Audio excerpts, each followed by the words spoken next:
som altså skulle blive den første sundhedsminister, som ikke havde muligheden, men modet til at tilslutte sig iværksættelse af heroinbehandling i Danmark. Den samme sundhedsminister er som bekendt i dag statsminister, og man må formode, at det ikke har begrænset hans muligheder for, at vi sikrer flere fornuftige skridt. Kort efter det her modige skridt, for det synes jeg det er, og det skal anerkendes, vedtog så godt som et samlet Folketing at genintroducere heroin i lægemiddelkataloget, og det var virkelig opløftende. Lad os diskutere modellen, og nu af til det bliver bedre, men det var opløftende. At så forskellige folkevalgte fra så forskellige partier finder ud af at forene sig i en fælles målsætning til kæmpe gavn for den gruppe, som jeg i øvrigt tror, at statsministeren havde i tankerne, da han i sin nytårstale sagde, at vi har det jo godt af det, og det har vi også, men at det er et smerteligt dilemma, at vi i et af verdens rigeste samfund har en gruppe mennesker, der lever på kanten af samfundet. Vi skylder dem, den er kommet med 2 gange, den er god, at gøre vores yderste for, at alle kommer med i fællesskabet. For os i Gadejuristen har det også været ordentligt opløftende at opleve al den støtte, vi får fra alle mulige steder, privatpersoner, virksomheder, fonde, alle mulige forskellige fonde, uanset om vi holder oplæg i Rotary i Jylland eller i Ørestaden, Junior Chamber, Innerwheel, hvad de altså hedder, Enhedslistens bagland, så er folk enige om, at det her det er for galt. De billeder her, når det bliver vist, det er bare idioten, det er en skamplet, det må vi holde op med, og det er altså helt uafhængigt af partipolitiske forhold og ideologier. Befolkningen har ifølge meningsmålingerne længe støttet iværksættelse af heroinforsøg. Det begyndte faktisk at være ret tydeligt allerede i midten af 90'erne. Sidste år så vi en meningsmåling, der viste, at hele 80% af befolkningen, det er altså ikke bare Vesterboere, det er jo også folk i Vesterboere, de støtter etableringen af fixerum.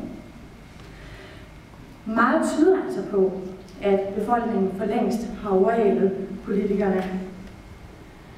Og i hvert fald er det et faktum, og vores politiske erfaring, at ting går utrolig langsomt politisk.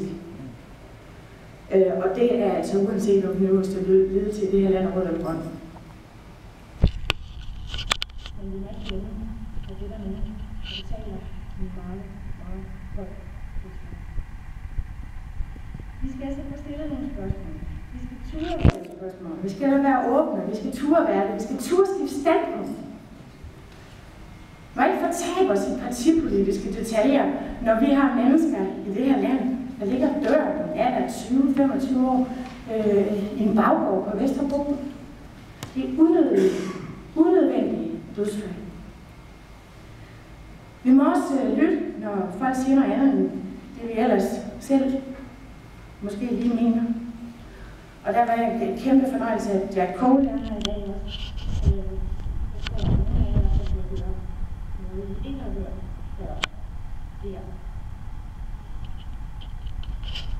Så længe vi bliver ved på den her måde, hvor det er langsomhed og partipolitiske skel og sådan noget, der gør, at vi taber alt for mange mennesker. Også når vi sammenligner os med andre, så er vi nødt til at blive med at huske, at Niels Christi sagde engang, at en af de farligste former for brug af narkotika er psykisk. Tak for det.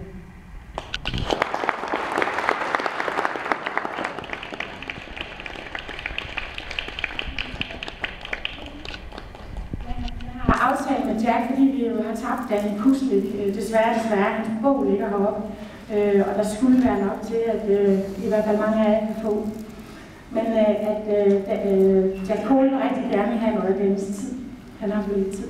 Så vi holder, så du skulle forholde dig lidt i ro, plus 12, vær lidt god, Jack. Ja. Og så aftalte jeg samtidig, at jeg introducerede Jack. Vi mødte hinanden for 2 år siden at the Seminar Bangkok in 2007.